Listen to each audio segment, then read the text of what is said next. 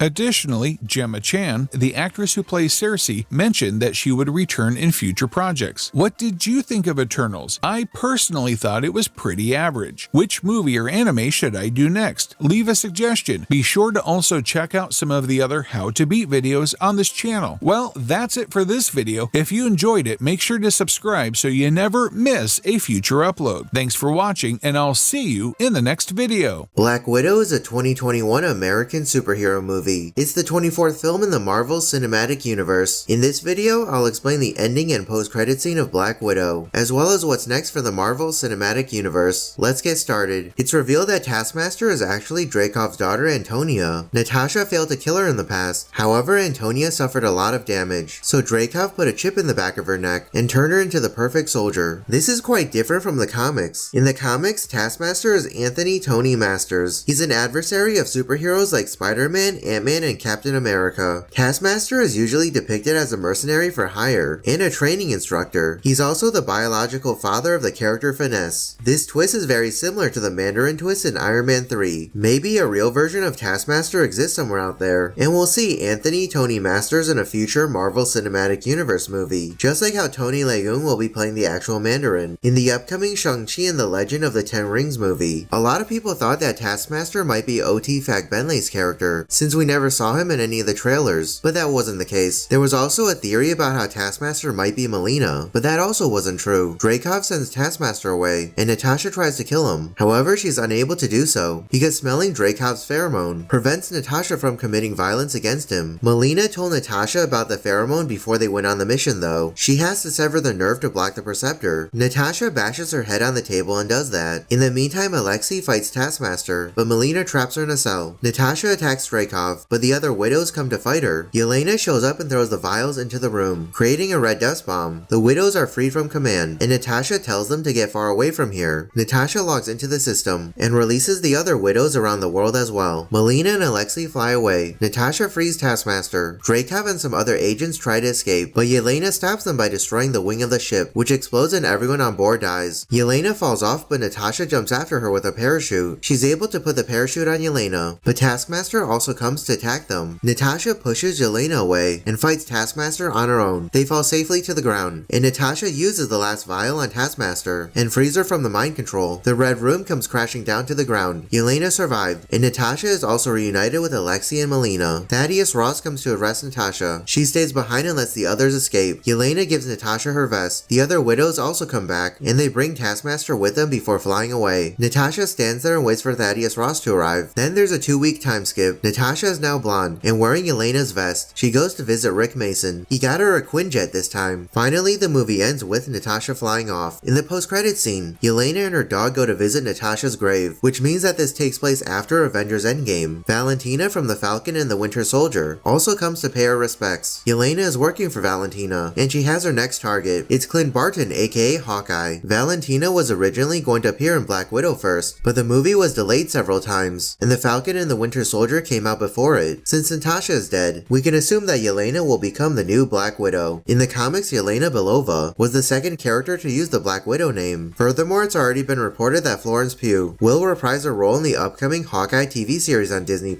We might also see Taskmaster in a future Marvel movie or show, since she wasn't killed in the end. The same can be said for Alexei and Melina. So, what's next? Well, director Kate Shortland said that there could be a Black Widow sequel, but not with Scarlett Johansson because it's the end of the road for Natasha Romanoff. Here's what Kate Shortland said in an interview with Radio Times. When asked if a follow-up was possible, I think following a different character, yes. I think Scarlett is really happy that she's leaving the party. You know, and she's not the last to leave. She decided she wanted to go, and I don't think she will want to come back at the moment. I mean, all the beautiful fights and the spectacle, and I think just creating something really fun and joyous is pretty addictive. So yeah, I would do it again. Yes, I feel really happy about it. Usually I feel dread when I have something coming out, but this time I feel really happy. I think because it was such a group effort. Moreover, Scarlett Johansson herself stated that Black Widow is the last time you'll see Natasha Romanoff. Furthermore, producer Kevin Feige has mentioned that more prequel movies like Black Widow could be in the cards for the other Marvel Cinematic Universe characters. Here's what he said. Certainly this film and this story is a particular case for Natasha, but the notion of exploring the past, present, and future of the MCU is certainly in the cards for all of our characters. This particular story of this particular cast is very personal, very specific to Natasha. We very specifically knew there was was a large period of her life that we didn't know about, not just her childhood, but this period of time between Civil War and Infinity War. In that period, we felt it was right to creatively focus on being able to discover more about her past, more about her present, and give a hint at the legacy in the future. Moreover, in an interview with CNET, Kate Shortland revealed that Black Widow was inspired by the movie No Country for Old Men. The film that I watched the most was No Country for Old Men, even though it isn't an action movie, but it's so beautiful how the Coen brothers create suspense and stillness, and the rhythm of it, that was really influential for the Taskmaster moment, when he pulls up on the bridge and he's walking towards her. In an interview with Deadline, Kate Shortland also explained that Black Widow was not based on any specific storyline from the comics. No, I worked with a Russian historian, and we created a backstory. We went back maybe 2 years into Russia, into Soviet. We looked at what her life would have actually been like before she came to America. Black Widow was originally going to come out in theaters only, but Disney also decided to put it on their streaming service Disney Plus for a premiere access fee. Here's what Kate Shortland had to say about it. Well, we made this film to be seen in cinemas, and it's not so much seen in cinemas, it's felt in cinemas, because we created the sound and the music, and just the huge beautiful spectacle was to be seen on the big screen. So as a director, I want people, if they're safe, to see it in that environment, but I know some people can't for a lot of reasons, pandemic and also a lot of reasons, so it's really cool that other people will still get to see the movie. In an interview with Screen Rant, David Harbour, the actor who plays Red Guardian, said that he hopes there will be more of the character, and he would like to continue playing Red Guardian in the future. It always helps if people like that character to talk about it, because I certainly would like to play more of that character, but I don't know, they have such a big roster of characters and a lot on their plate. But yeah, I would love to play more. I'm ready to put the suit on again, so if people want that, I feel like Marvel will make room for it, but we'll have to see. After Black Widow, the next Marvel movie scheduled to come out is Shang-Chi and the Legend of the Ten Rings on September 3rd, 2021. The movie is directed by Destin Daniel Cretton and stars Simu Liu, Awkwafina, Tony Leung, Michelle Yeoh, Fa La Chen, Meng'er Zhang, Florian Matano, and Ronnie Chiang. Here's the synopsis. When Shang-Chi is drawn into the clandestine Ten Rings organization, he is forced to confront the past he thought he left behind. Next, there's Eternals, which is coming out on November 5th, 2021. The movie is directed by Chloe Zhao and stars Gemma Chan, Richard Madden, Kumail Nanjiani, Leah McHugh, Brian Tyree Henry, Lauren Ridloff, Barry Keoghan, Don Lee, Gil Birmingham, Harish Patel, Kit Harington, Salma Hayek, and Angelina Jolie. Here's the synopsis. After an unexpected tragedy following the events of Avengers Endgame, the Eternals, an immortal alien race created by the Celestials, who have secretly lived on Earth for over 7,000 years, reunite to protect humanity from their evil counterparts, the Deviants. Then there's Spider-Man No Way Home, which is coming out on December 17th, 2021. The movie is directed by John Watts and stars Tom Holland, Zendaya, J.B. Smoove, Jacob Batalon, Marisa Tomei, Jamie Foxx, Benedict Cumberbatch, and Alfred Molina. Afterwards, there's Doctor Strange in the Multiverse of Madness, which is coming out on March 25th, 2022. The movie is directed by Sam Raimi and stars Benedict Cumberbatch, Elizabeth Olsen, Benedict Wong, Rachel McAdams, Chiwetel Ejiofor, and Xochitl Gomez. Following that, there's Thor Love and Thunder, which is coming out on May 6th, 2022. The movie is directed by Taika Waititi and stars Chris Hemsworth, Tessa Thompson, Natalie Portman, Christian Bale, Chris Pratt, Jamie Alexander, Ham Clementieff, Dave Bautista, Karen Gillan, Sean Gunn, Jeff Goldblum, and Vin Diesel. Next is Black Panther Wakanda Forever, which is coming out on July 8th, 2022. The movie is directed by Ryan Coogler and stars Lupita Nyong'o, Denai Guerrera, Martin Freeman, Letitia Wright, Winston Duke, and Angela Bassett. Then there's The Marvels, which is coming out on November 11th, 2022. The movie is directed by Nia DaCosta and stars Brie Larson, Teyonah Parris, and Iman Vellani. Afterwards, we have Ant-Man and the Wasp Quantumania, which is coming out on February 17th, 2023. The movie is directed by Peyton Reed and stars Paul Rudd, Evangeline Lilly, Michael Douglas, Michelle Pfeiffer, Catherine Newton, and Jonathan Majors. Lastly, the final Marvel Cinematic Universe movie we know about is Guardians of the Galaxy Volume 3, which is coming out on May 5th, 2023. The movie is directed by James Gunn and stars the main cast from the previous Guardians of the Galaxy movie as well. What did you think of Black Widow? Let me know your opinion in the comments below. I personally thought it was pretty good. The action was awesome and the actors did a great job as well. I definitely watch a sequel if they made one, and I'm certainly looking forward to more Marvel Cinematic Universe movies. Be sure to check out some of the other Ending Explained videos on this channel. Well, that's it for this video. If you enjoyed it, make sure to subscribe so you never miss a future upload. Thanks for watching and I'll see you in the next video. Ant-Man is a 2015 American superhero movie. It's based on the Marvel Comics character of the same name, and it's the 12th movie in the Marvel Cinematic Universe. Let's take a look at everything Ant-Man does right. It's cool how we see the Triskelion build building being constructed here. In Captain America the Winter Soldier, this building was S.H.I.E.L.D.'s main headquarters. The Marvel Cinematic Universe does a fantastic job keeping up the continuity in all their movies. That's definitely no easy task because there's thousands of people that work on each movie. The de-aging visual effects here are very impressive. Michael Douglas and Martin Donovan actually do look a lot younger. This is a pretty hilarious scene. It's funny how Luis is so optimistic about getting the van. This is a very funny scene. I'm sure everyone who works in the fast food industry can relate here. This scene was originally supposed to take place at a Chipotle. However, the company did not like their negative portrayal. The filmmakers considered using Jamba Juice, but then they settled on Baskin Robbins, after realizing that the bright colors will be a funny contrast to the dark prison in the opening scene. If you look closely, Scott is wearing a name tag with the name Jack on it. Additionally, his co-worker is named Darby. Jack and Darby are actually the names of Paul Rudd's kids in real life. The Milgram Hotel here is a nice touch. It's named after comic book artist Al Milgrom. Some nice foreshadowing here. We're going to see the tank on the keychain here become enlarged later in the movie. The tank in the surveillance footage here is numbered 153. That's the exact same as the tank keychain that Hank Pym has. This movie does a great job keeping up the continuity. The tank is actually a fully functioning Soviet T-34-85 that was sent to the US in 1991 as a goodwill gift by Mikhail Gorbachev. The curators of the Military Veterans Museum in Oshkosh, Wisconsin loaned the tank to the movie set. In total, the tank was used for 19 days of filming. There was also supposed to be a scene where it was shown being shrunk, but it was later cut from the movie. The real tank only appears for about 9 seconds of the final movie. The Tales to Astonish part of that line is a nice touch. Ant-Man actually made his debut in the comic Tales to Astonish number 27. The yellow jacket armor looks pretty awesome. It's based on the GI Ant-Man armor from the Irredeemable Ant-Man comic. Furthermore, the helmet also incorporates the facial features of Ultron. In the comics, Ultron was created by Hank Pym. Whoa, that's very brutal. This movie does a great job making Darren Cross a despicable villain. Also, strawberry jam was used for the blob here. The flashback scenes in this movie are pretty cool. It's funny how Luis is voicing all the characters. Michael Pena, the actor who plays Luis, actually based the character on a real-life friend of his called Pablo, who is a minor criminal and talks just as rapidly as Luis does. Scott is very clever. It's interesting to see how he uses random items around the house in order to create a replica fingerprint. It goes to show that he has a lot of experience doing what he does. That's a nice Titanic reference. The cinematographer of this movie, Russell Carpenter, also worked on the 1997 Titanic movie. All the shrunken down scenes in this movie are pretty awesome. It's cool to see everything from the perspective of a tiny ant-sized man. The movie does a great job making this a very intense scene. Scott could get stepped on and killed at any moment. If you look closely here, there is a Greek omega symbol and the word Kirby on the vacuum. This is a reference to Jack Kirby. He was the co-creator of Ant-Man and the creator of Darkseid from the DC Universe. Darkseid used the Omega symbol as part of his Omega Force and Omega Beams. This is a nice Garrett Morris cameo. He actually appeared as Ant-Man in a Saturday Night Live sketch, which was the first live-action appearance of Ant-Man. This is a pretty hilarious scene. It's funny how Scott accidentally confessed to a crime by trying to do the right thing this time. It's very clever how Hank used the ants to cover up the security camera. This movie does a good job portraying the different uses for the ants. This is a nice Easter egg. The Sokovia newspaper article here is a direct reference to the events of Avengers Age of Ultron. Once again, the Marvel Cinematic Universe does a fantastic job keeping up the continuity in all their movies. The Sasquatch newspaper article here is a nice touch. It's a reference to the Canadian superhero Sasquatch. That is actually true. Ants can indeed lift 50 times their own body weight. This movie does a great job being scientifically accurate. This scene does a great job portraying the movie's main message. It's pretty clear that the movie's main theme is redemption. This is a pretty hilarious scene. It's funny how Hank wants Scott to do exactly what he said he won't ever do again. The part where Scott tells Hank to call the Avengers is a nice touch. In the comics, Ant-Man was an original Avenger. That's a nice reference to Avengers Age of Ultron. That's exactly what happened towards the end of that movie. Once again, this movie does a great job portraying the theme of redemption. Hank is giving Scott a second chance. This is another hilarious scene. It's funny how Hope was able to almost knock out Scott with just one punch. The quantum realm aspect of this movie is very interesting. Perhaps the quantum realm will be very important during the next Avengers movie. These red and blue disc weapons are pretty awesome. It's cool to see what the technology in this movie is capable of. The movie does a great job explaining why Hank doesn't let Hope wear the suit. Hank had already lost his wife, and he couldn't bear losing his daughter as well. I'm sure that a lot of people watching can relate to this and understand where Hank is coming from. This is a very funny scene. It's quite hysterical how Scott unintentionally ruined the touching moment between Hank and Hope. This is a nice Falcon cameo. Falcon's cameo was actually suggested by Paul Rudd and Adam McKay. After they went to see Captain America the Winter Soldier and fell in love with the character, they suggested adding him into the movie. and Kevin Feige, the president of Marvel Studios, told him that it would make perfect sense, because Falcon was now living at the new Avengers compound as of Avengers Age of Ultron. This is a very hilarious scene. As I mentioned before, Paul Rudd is a big fan of the Falcon character. It's nice how he was able to work that into the actual script of the movie. Awesome fight scene here between Ant-Man and Falcon. It's cool to finally see Ant-Man in action. If you look closely, you can actually see the circle symbol Thor left in the grass here when he returned to Asgard at the end of Avengers Age of Ultron. That's a nice and subtle Easter egg. As stated before, the Marvel Cinematic Universe does a fantastic job keeping up the continuity in all their movies. It's cool how Luis is whistling the song It's a Small World here. That's very fitting because Ant-Man is small. Additionally, the song is from a ride at Disneyland, which like Marvel Studios is owned by the Walt Disney Company. The movie does a great job making this a very intense scene. A split second too late and Scott would have been sliced by the lasers. If you look closely, this Hydra agent has a tattoo showing right above his collar. It's the symbol of the 10 Rings group that kidnapped Tony Stark in the first Iron Man movie. That's a very nice and subtle Easter egg. Whoa, Hope finally called Hank Dad. You can tell that she's genuinely worried about him now. It's nice how Luis is going back to rescue the security guard he knocked out earlier, because the building is going to blow up. These subtle moments definitely add a lot to Luis's personality and better establish his character. Whoa, that was unexpected. You definitely don't see that kind of stuff in many movies. This movie has some great visual effects. If you look closely, that's actually an iPhone 6s Gold. It was released in September 2015, which is a few months after the Ant-Man movie was released. That's a nice Easter egg. That was a pretty awesome explosion. It's cool how everything got sucked in and disappeared. The laser sounds fired from the Yellow Jacket's suit are actually the exact same sound effect as the main gun on the AT-AT being fired in the Star Wars movies. That's a nice Easter egg. As you may already know, Disney owns both Star Wars and Marvel. This is a very cool fight scene. It's interesting to see Ant-Man finally fighting against someone his own size. This is a pretty hilarious scene. It's funny how Ant-Man slapped Yellow Jacket with a ping pong paddle right into the bug zapper. Awesome fight scene here between Ant-Man and Yellow Jacket. It's cool to see the fight from their perspective. Whoa, that was unexpected. Once again, you definitely don't see this kind of stuff in many movies. It's very clever how Yellow Jacket made sure to build his suit with titanium, so that Ant-Man couldn't get through it that easily without going subatomic. The tardigrade here is a nice touch. It goes to show that Ant-Man has shrunk to less than 1mm in size.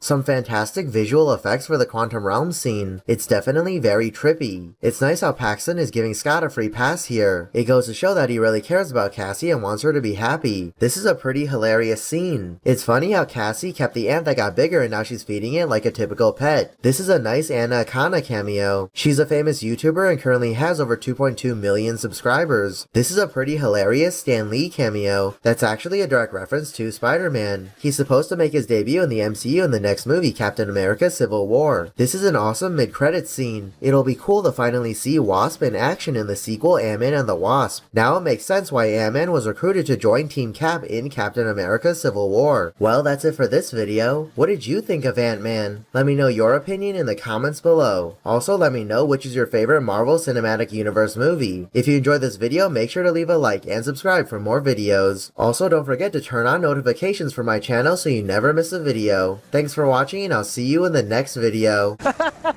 It's over!